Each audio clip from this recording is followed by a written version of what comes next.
my name's Joel Hineman. I'm actually a graduate of the DNMP program. I graduated back in 2016.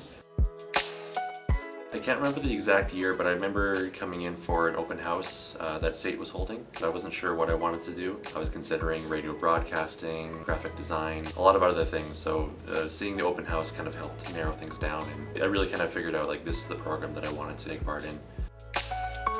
When I was in high school, I had a strong interest in a lot of the stuff that we learned in the program. So a lot of photography, animation, video editing, graphic design, a little bit of everything. So it seemed like kind of the perfect fit for me. And on top of that, I learned a lot of skills that I thought I wouldn't be interested in, and I've used those since learning them.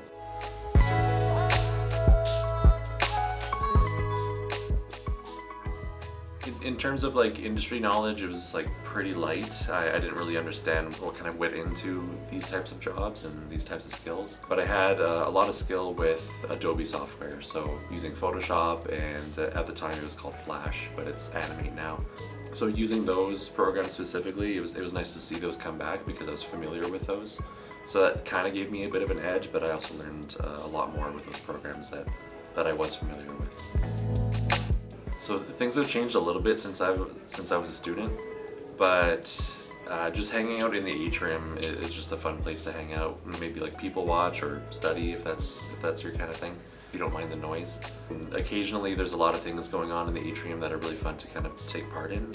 Maybe open house, or I think twice a year they have a big poster sale. Nowadays though, I frequent the John Ware building with the hot food line. I really like the cafeteria there. Every day is a little bit different, but they have like a main course and like 5, 6, sometimes 7 different like side dishes you can choose from. The students put a lot of hard work into the food, and it's like really healthy first of all, which is nice. Very affordable, and it's like really good, really delicious. Good. I might have to go there after this. Oh. That's my favorite spot right now.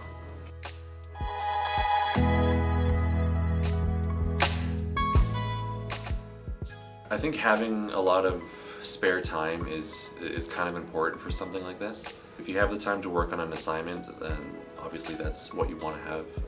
But if you have extra time to maybe perfect that assignment before handing it in, or even just spending that extra time to do some studying, research on your own time, I found that very helpful for me as a student because I didn't have as many commitments to worry about outside of class. So I sometimes spent way too much time on an assignment, but I got so much out of it. So after taking the program, I did a little bit of freelance work, helping people use things like Photoshop or InDesign just to kind of tidy up some print work. Most of my time though was spent with SAIT summer camps, and while I was with them, I was teaching a 2D game design program. So it was a lot of like basic coding, but learning how to make a game similar to Mario or Zelda.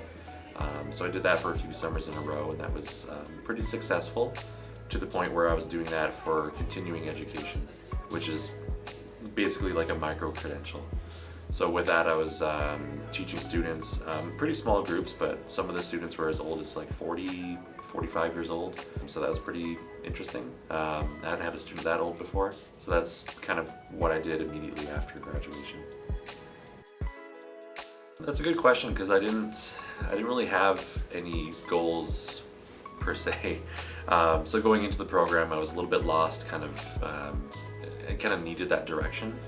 But after taking the program, I still was sort of wandering around. I didn't know what I wanted to do.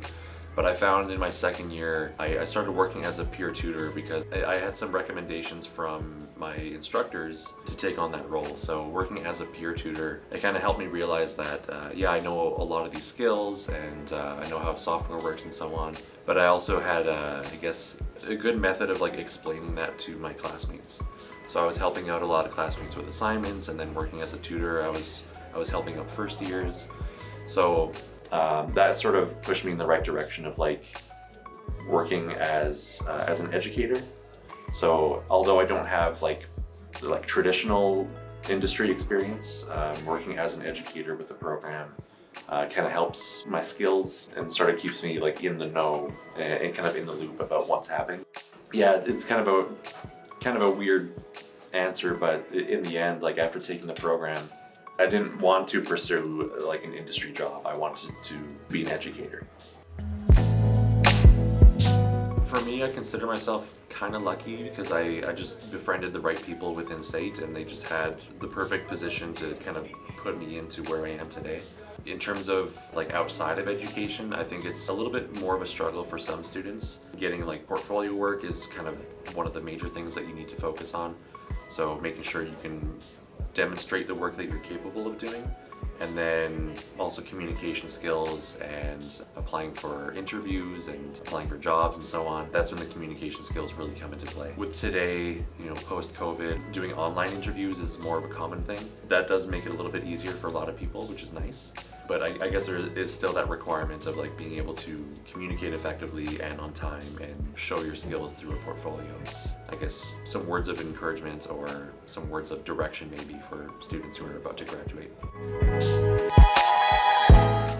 I'd say it helped kind of immensely when I was working with SAIT summer camps, for example. I wasn't specifically using the software that I had learned with DNMP, but a lot of like the knowledge and like best practices and file management and all that stuff, that does carry over quite a bit regardless of what software you're using. That's something that I found to be like pretty helpful for me.